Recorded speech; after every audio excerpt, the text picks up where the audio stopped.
In my work, I meet people from all sorts of countries here in Montenegro. And today, I'm going to tell you about the top things that really shock tourists and throw them off balance.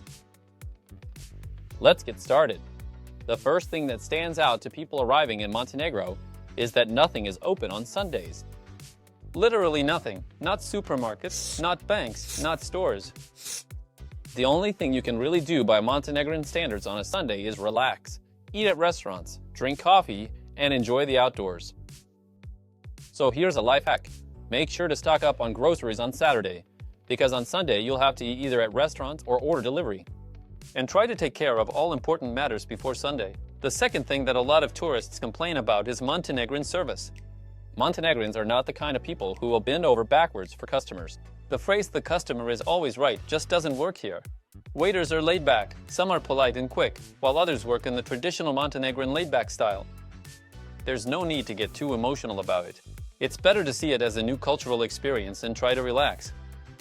The third, and probably one of the most unpleasant features, is that the smoking culture here is very widespread, just like in many other Balkan countries.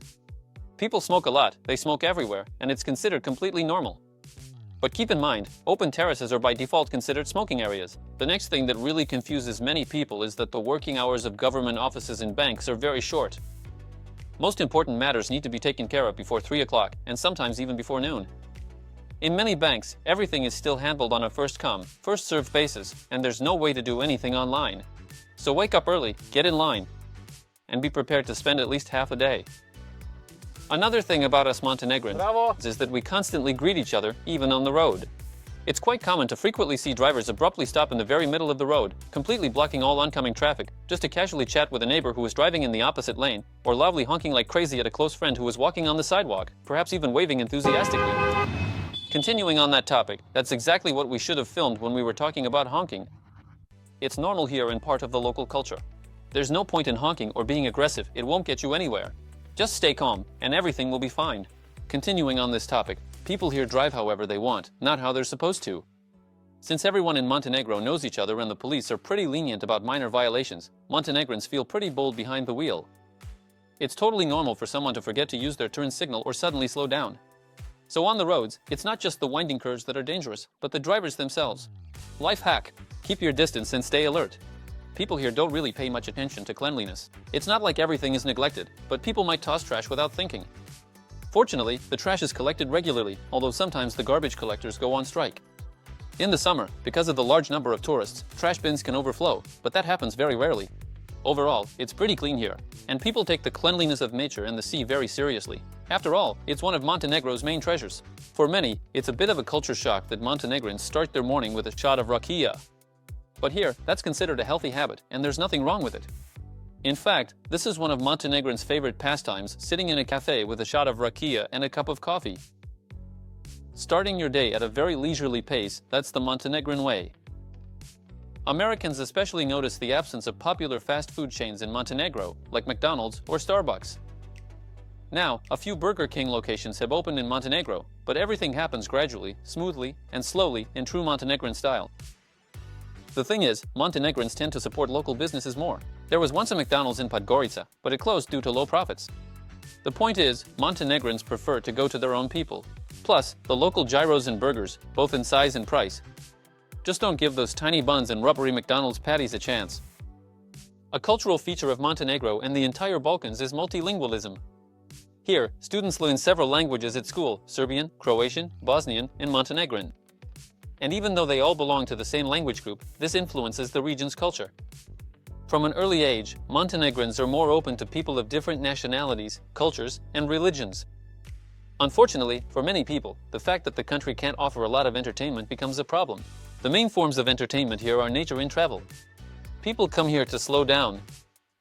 If you're looking for the vibrant life of a big metropolis and technological development, Montenegro isn't the place for you. One topic that sparks debate between Americans, Europeans, and Montenegrins is the impact of air conditioning on health. In Montenegro, people believe that if you spend too much time under the air conditioner or in a draft, you can get sick. We even have a common saying that literally translates as "you were killed by a cold draft," "ubila te promaja," but it simply means you caught a slight chill or a minor cold. Americans don't agree with this and think that air conditioning is humanity's greatest invention and that you simply can't survive the summer without it. And what do you think? And now, I think it's the perfect time to share the 10 Montenegrin commandments. First, a person is born tired and lives to rest. Second, love your bed as yourself. Third, rest during the day so you can sleep at night. Fourth, don't work. Work kills. Fifth, if you see someone resting, help them. Sixth, do less and only what you can, and what you can do, pass on to others.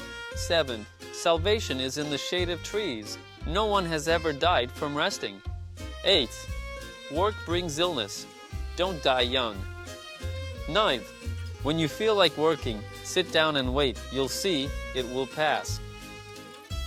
And 10, when you see where people are eating and drinking, join in.